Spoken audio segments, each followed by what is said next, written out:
Hello, how you doing? Welcome to the first episode of Rolling with Lebo Magolego. And let me tell you where it started off. So basically, back in the day, I studied radio, and I also used to work in radio. I started off volunteering on campus radio, and then I got into a commercial radio station, and that was basically how that ended off. And then I ventured into film and, or rather the video side of things in media, right?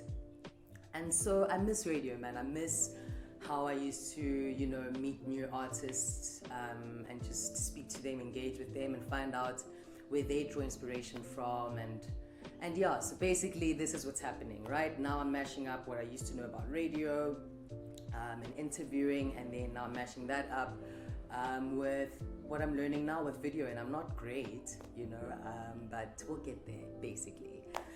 So yeah, like I said, welcome to the first episode.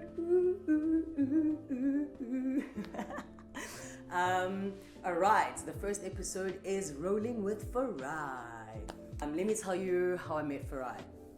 I used to study drama at Tux, that's UP, University of Pretoria. And yeah, man, I used to be such a little hippie. Like I used to jam in a band, actually. That's really where I started off, jamming in a band. And Farai is one of the guys I used to jam with. I literally, if you know McDonald's in Hatfield, then you know exactly what I'm talking about. And obviously, back in the day, don't want to expose too much of my age. But yeah, every other night, after square nights, you'd end up there at McDonald's to get your food up in there, your munchies. I almost said munchies, but then a lot of people will think a lot of things. So it doesn't necessarily have to be munchies. It's just food, right? That's what you need after like a rough night out. So I used to see these guys like jamming, like the other term is also busking, outside McDonald's every other night. And then I think I was just like, I told one of them, and I was like, man, listen, I don't live far from here. Let me get my djembe. I used to carry a djembe around. Like, you'd think bangiloile, right? Come on, because literally, like, my mom even has, like, she used to have a problem with me carrying my djembe everywhere. Like, it would literally be in the boot of my car, and every turn I'd take it would be like, gudu. Anyways, you see, I always detour. My goodness, I'm going to try to keep this story short. But anyways, told them, guys, listen, I don't live far from here. Let me get my djembe. They were like, cool, do it, let's, Got my djembe, and yeah, we started jamming. And I think we made like over 1,000 that night, and that's quite a lot from people just like drunken nights, and they're just like, oh, you guys sound amazing, and they throw money in, and we'd have really good jams, like all students from all types of like faculties or whatever it is that they're studying. You'd come across with like someone studying medicine and a law student and an artsy farty would obviously just break into like some movement dances, and it was just good times. Anyways, long story short, so I started jamming with Farai and them. They were like, listen, actually, let's start making this a thing. And then we started jamming, and then eventually we started jamming in a band. But like I said, yeah, I've done quite a lot in my lifetime so far. That's why I'm studying multimedia right now, just to master all of my trades. Does that even make sense? Doesn't matter. But anyways, let's get to know Farai. So I know so much about him, and I felt like, you know what, you need to know about Farai. He's a really, really cool guy. Multi-instrumentalist, can I say that? And yeah, let me not say too much actually. Let's hear it from the horse's mouth. I'm not a horse, I'm a human being. Don't call me a horse. Joking, Farai. But yeah, let's get to know Farai. Here's a few questions that I've set up so you can also get to know him. And also, yeah, there's a jam session coming up at the end of this. But yeah, boom. Probably started like with some toys that my parents bought me back then when I was a little kid, or it could have been, Yeah, I remember also making some musical instruments growing up, or it could be some drums. But then later when I was a preteen, we'll be going to the rural area whereby our elders will be playing some drums, ngoma, during traditional ceremonies.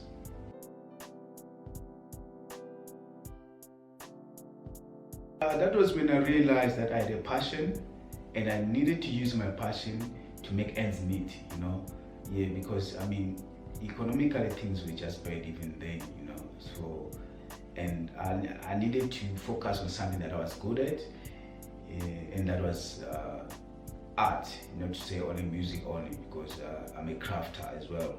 So, and I needed to combine that art with business skills as well. So I started just having interest in making it as a business so that I can trade and get paid for it.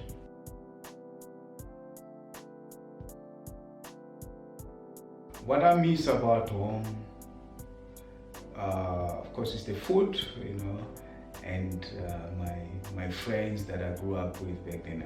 Some passed on, some are alive, and my family, my immediate family there, and just the lifestyle, the way it's different, and the landscape in other spaces different. But also, I see something also similar in terms of language and other traditions as well. We have got a common resemblance. I mean, traditionally, you know, the Shonas, the Vendas, the Ngunis. So, what I want with Ratswan.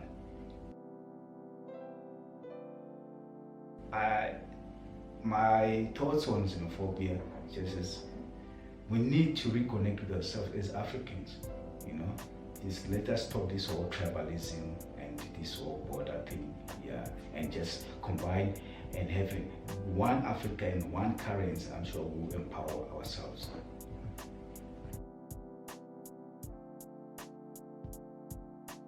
My genre is Guimbira. It's a combination of guitar and bira, because I do most of my compositions based on bira or guitar. People who inspire me are the late great Oliver Mtukudzi, the late great Fela Kuti, Thomas Mafumo, and Salif Keita, and lastly, Basi Soko. Yeah, and I was so lucky to watch Basi Soko live in Harare, and that's when I realized this is my music. It connected with me.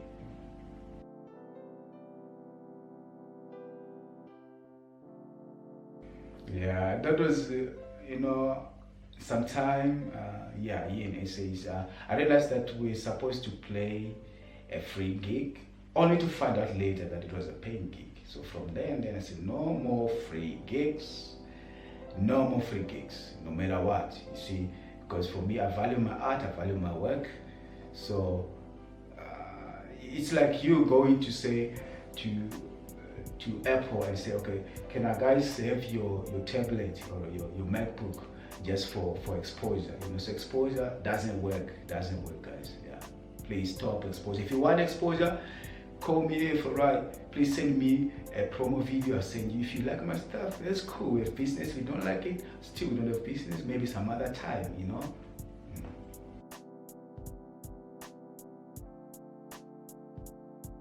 I play shakers. The shakers. I play drums, traditional drums. I play keyboard, guitar, and marimba.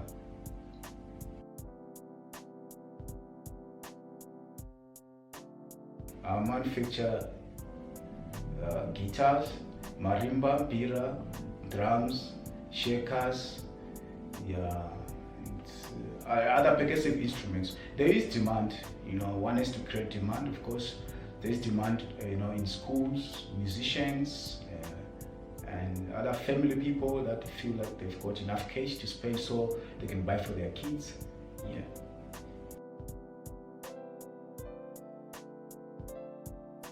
To be honest with you, I'm so happy. Like, I don't regret it all to be a parent, and it is, you know, made me realize that I'm a responsible father and I provide for my family, and it has opened more opportunities. Some elders say that a child can bring blessings or a case, but this child has brought blessings, so I can't really complain about that. I'm so happy. Yeah.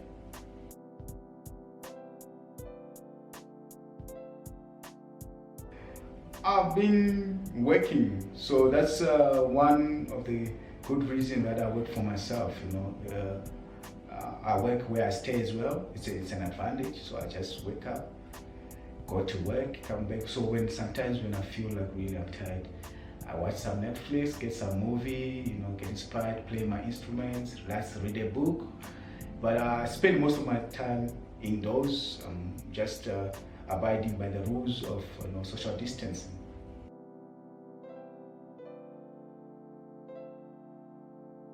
I might be both, all of those things, because I'm committed to myself individually. I can do a one-man show, one-man gig, because I've got a loop pedal where I can just play and just loop and play. And whenever I go, I make fireworks. Also, I've got my own band, the one that plays Guimbira, and the other band that plays marimba, and also featuring with other musicians as well.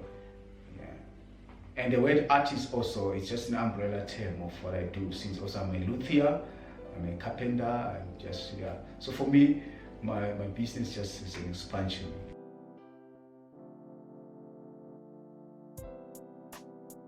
Viewers, fans can follow us on Facebook, on our page, Matake Projects, Matake Music, or Farai Matake. On YouTube also we've got a channel, Matake Projects, Farai Matake as well. We've got also on Instagram, we have another page, Farai Matake and Matake Projects. So for upcoming events, most of our gigs have been cancelled due to the COVID-19. So at this juncture, I cannot promise anything. Once we'll see when things get to normal.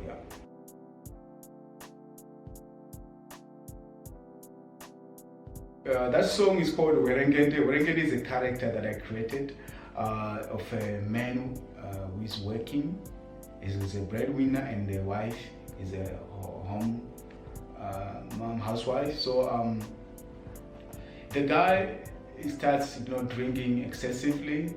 To a certain point now, he is no longer responsible for his actions and doesn't buy food. He goes there, he sleeps with Makwapeni and them. So the woman, she is crying out for help. We say, what is came into my husband's mind? I need help. But this is also a wake-up call to many youths that, please guys, let us not drink alcohol in excess amount. Let us be responsible. Drink in minute quantities, because alcohol will destroy your life. It's a drug, guys. Guys, thank you so much for tuning in to the first episode of Rolling with Lebo Magolego, and also getting to check out how things are with Rolling with Farai. Really, really great guy, man. Very, very humble and super, super multi-talented, right? He's just like on another level, man. But I'm sure you got to see where you can get hold of him, and please, by all means, after the lockdown has been lifted and you feel like, listen, this is the guy I want to play his sound on my film, or I would love to have him at my wedding with his band and the marimbas and everything, then do the right thing. But also, speak of doing the right thing, please do subscribe. One. The second thing, before I take the shine away from Farai, also please do comment below and just let me know if you know of any artists that I should really look into, so we can introduce them to the masses, or rather people who are for artists, man, and for supporting creatives. But cool. Alrighty. The moment we've all been waiting for, right? Farai's performance is coming up, and he's jamming on the Mbira. And cool thing, right, is Google actually acknowledged the Mbira not so long ago. I think it was like a week ago or so. And this was before Africa Day, by the way. Or I think it was on Africa Day. But cool. See you guys in a couple of weeks. And man, have a good one. Please keep safe, sanitize, wear your mask. And I think still stay home, even if we're on level 3, I think times are changing, and we're probably going to start living this way. But the safer the better. The safer the better. All right, Farai on Mbira. Have a good one. Boom.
you.